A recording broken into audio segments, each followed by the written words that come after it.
भारत अब दुनिया का सबसे ज़्यादा आबादी वाला देश है। यूनाइटेड नेशन पॉपुलेशन फंड के मुताबिक भारत की आबादी 142 करोड़ पार गई है, यानी चीन की आबादी को भारत पार कर गया है। यूनाइटेड नेशन के एक प्रोजेक्शन के मुताबिक अगले 300 साल तक भारत ही दुनिया का सबसे ज़्यादा आबादी वाला देश रहेगा। चीन की आबादी तो 2022 से ही घटना शुरू हो चुकी है, जबकि भारत की आबादी अभी साल 2060 तक बढ़ती ही रहेगी। UNFPA इंडिया के प्रतिनिधि एंड्रिया वोजनार ने एक बयान में कहा कि दुनिया की सबसे बड़ी आबादी से कोई अलार्म पैदा नहीं होना चाहिए। इसके बजाय इसे प्रगति, विकास और आकांक्षाओं के प्रतीक के रूप में देखा जाना चाहिए। UNFPA की रिपोर्ट में कहा गया कि भारत में दुनिया के सबसे ज़्यादा युवा रहते हैं, वहीं चीन की आबादी में बुजुर्गों की तादाद बढ़ रही है। कुछ दशक पहले चीनी सरकार ने एक बच्चे वाली नीति लागू कर दी थी। इसकी वजह से चीन में बच्चों की पैदाइश में काफ़ी कमी आ गई। चिंता में पड़ी चीनी सरकार देश में आबादी को बढ़ाने की पूरी कोशिश कर रही है।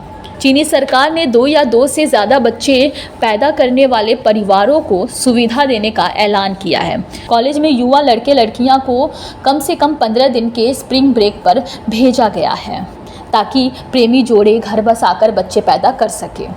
दुनिया की सबसे बड़ी आबादी वाले देश के तौर पर भारत के सामने बेहतरीन अवसर है।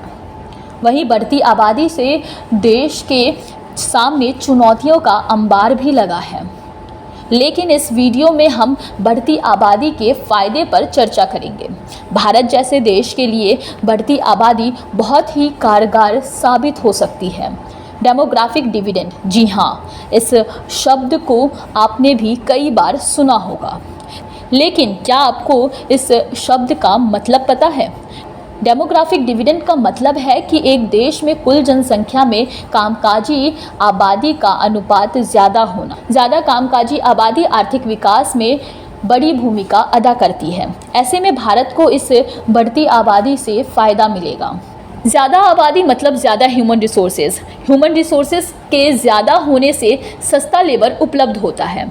सस्ते लेबर से इंडस्ट्रियल ग्रोथ में मदद मिलती है। वहीं ज़्यादा जनसंख्या से देश में एक बड़ा बाज़ार विकसित हो जाता है। बड़े बाज़ार की वजह से विदेशी निवेश भी भारत में आएंगे, इसलिए आगे चलकर भारत में निवेश की मात्रा बढ़ती जाएगी, क्योंकि कंज्यूमर की संख्या में इजाफे से प्रोडक्शन में भी इजाफा होगा। आगे आने वाले वक्त में भारत एक बड़ी सैन्य शक्ति बन जाएगा, क्योंकि अगर किसी देश में पर्याप्त रूप में मानव संसाधन मौजूद है तो सेना का शक्तिशाली होना एक सामान्य बात है। साफ है कि बढ़ी हुई आबादी देश के लिए विकास का एक बड़ा अवसर मुहैया कराती है, लेकिन इसके लिए सरकार को स्किल्ड लेबर क्रिएट करना होगा।